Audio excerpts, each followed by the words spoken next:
गणपति गुरु गौरी गिरा गोस्वामी गिरिजेश सहित शारदा नर्मदा वायं हृदय प्रदेश बंदौ हनुमत लखन संग रिपुहन भरत सुजान सिया राम जी को नमन गाऊँ मानस गान।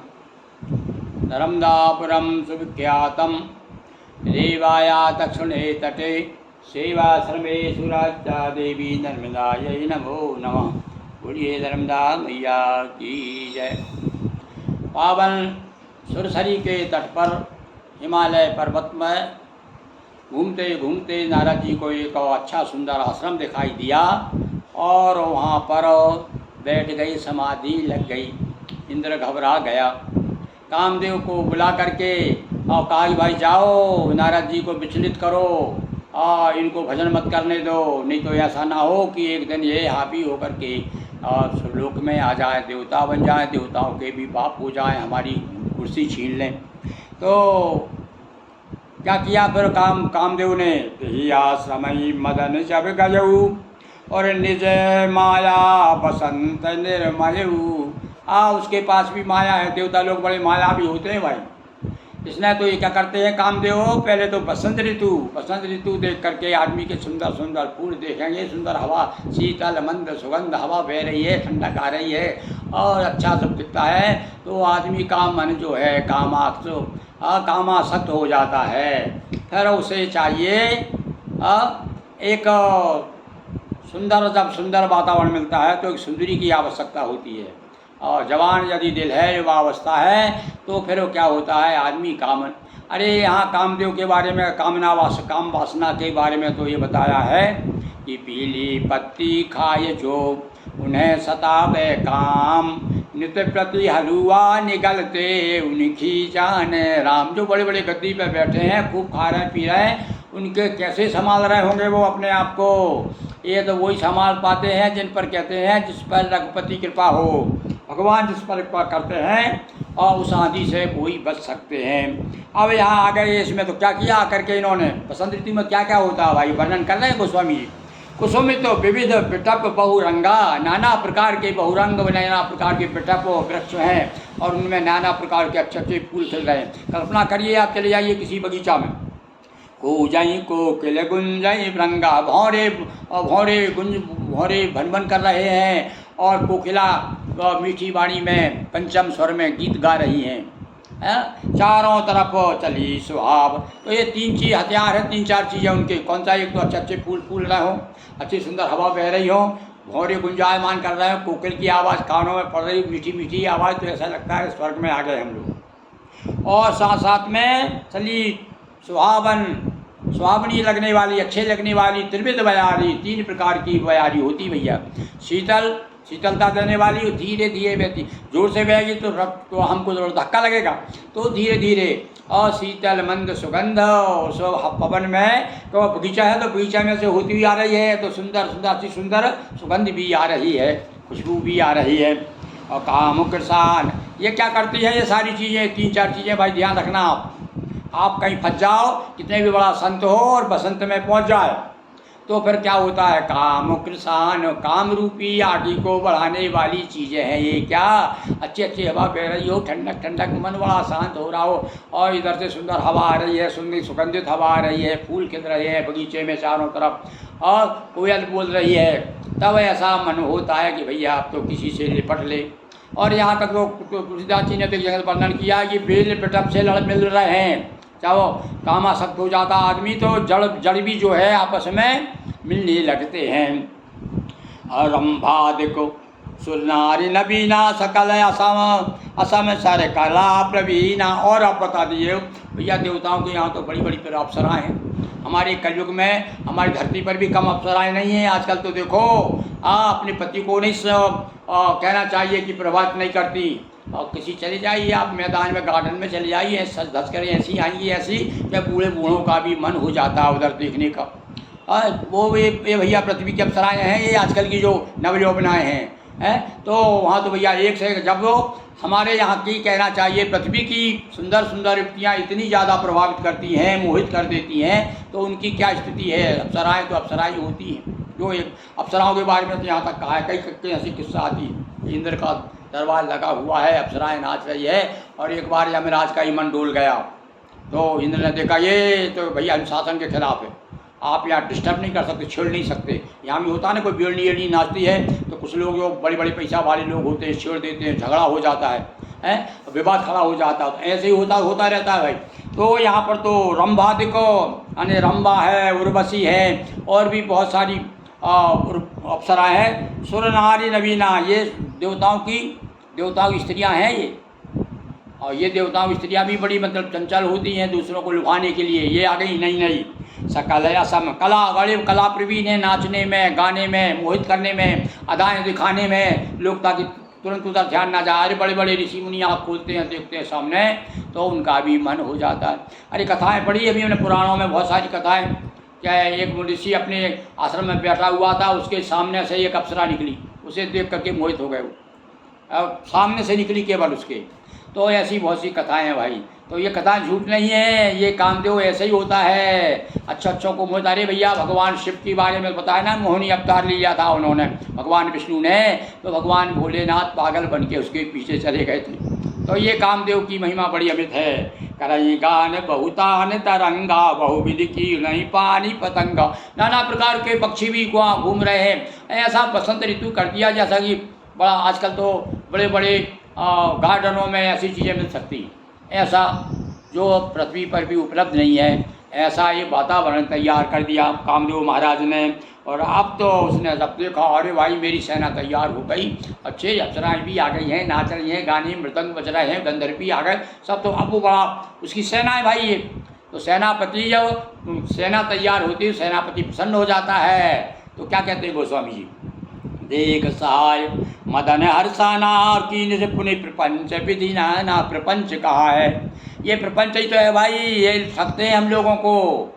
ये सारे देवता लोग आकर के परेशान करते हैं हमें, मनुष्यों को ठीक से जीने नहीं देता। आज तक न जाने हम कहाँ से कहा था, किसी ने कहा नहीं भैया आदमी कभी का मुक्त हो जाता, हम इतने मारे नहीं फिरते, ये बीच में माया नहीं आ जाती। तो ये जो मोहनी डाल देती ना, जो और संसार की जो मोहिनी है हमारे ऊपर जब हावी हो जाती है, तो हम सब कुछ भूल जाते हैं।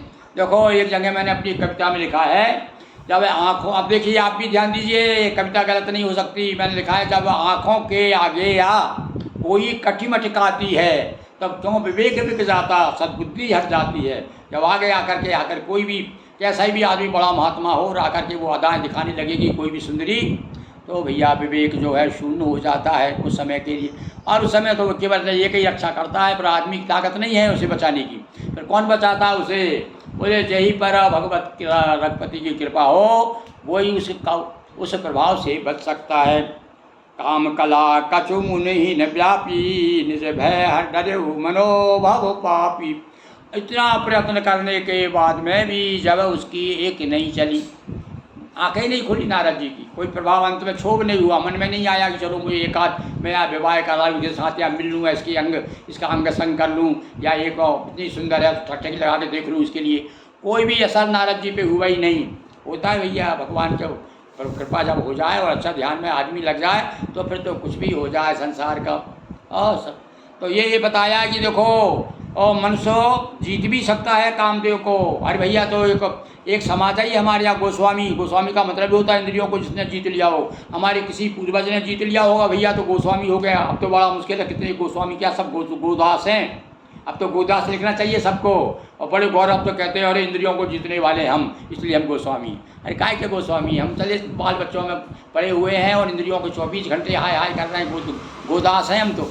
हाँ, हमारे पूर्वज कभी कोई रह गए होंगे तो उसका हम लाभ उठा रहे हैं। हमने पूर्वजों के प्राप्त हुआ पद जो है उससे लेकर के लोगों के सामने खड़े हो जाते हैं त्रिपुंड लगा करके कि हम गोस्वामी।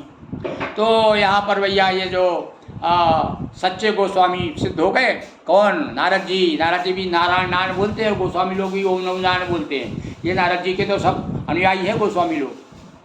तो नारद जी गोस्वामी हो गए, हार गया मन, निज मन डरा मनोहव पापी, डर गया, काँप गया, अरे बाप रे अब तो भैया अब मेरी कुछ नहीं चलना जाए, ऐसा ना हो कि नारद जी जो है उल्टा मुझ पर हावी हो जाएं। सीम की चाप सके को उतासू, वो आ गई बात जो अभी मैंने कहा था भैया, उसकी सीमा को कोई दबा नहीं सकता जिसका भगवान राम जिसकी रक्षा करते हो। हाँ तो भैया सीम तो भगवान से हम प्रार्थना करें प्रभु, हाँ ये चौपाई हमारे जीवन में आ जाए। सीम का चापो सके नहीं को उतासी, बड़े रखवार रमापति जासु। अरे जिसके भगवान विष्णु, जिसके भगवान राम, जिसके स्वयं रक्षक हों, जिसके इष्टदेव रक्षक हों, उसका कौन क्या बिगाड़ सकता है। तो यहाँ पर ऐसी कथाएं हैं। एक जगह तो देखा भगवान शिव स्वयं गोस्वामी है किंतु वो विष्णु भगवान के पीछे मोहिनी बन के मोहिनी अवतार के समय घूम रहे हैं। और इधर देखिए एक साधारण देव मानव नारद जो है, नारद मनुष्य भी है और देवता भी हैं और नारायण का उच्चारण करते हैं। तो संभव है भैया, हमें तो ऐसा लगता है कि एक ऐसा शैव संप्रदाय है जिसमें ओम नमो नारायण बोला जाता है और अन्य समाज के लोगों गुरुजी नारायण जो भी मिलते हैं गुरुजी नारायण करते हैं। क्यों नारायण नारायण बोलते हैं कि नारद जी भी तो नारायण नारायण करते हैं। नारद जी ने भी तो गोस्वामी है नारद जी, उन्होंने भी इंद्रियों को जीत लिया और पराजित कर दिया कामदेव को।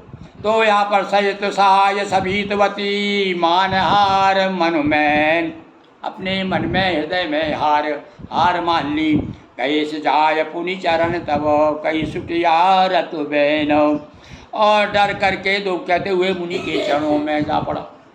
अब यहाँ पर मैं समझ रहा हूँ और भी कोई कथा मुझे तो याद नहीं है कि कई कामदेव ने आकर के, एक तो भगवान शिव को हाथ पांव जोड़े थे, उसकी पत्नी सहित सा परिवार आ गया था, और या फिर नारद जी के आगे चरणों में पड़ा, और कहीं भैया और कामदेव किसी के चरणों में आकर के पड़ा हो तो आप मुझे बताइएगा, क्योंकि भैया इसको जीतना बड़ा कठिन होता है।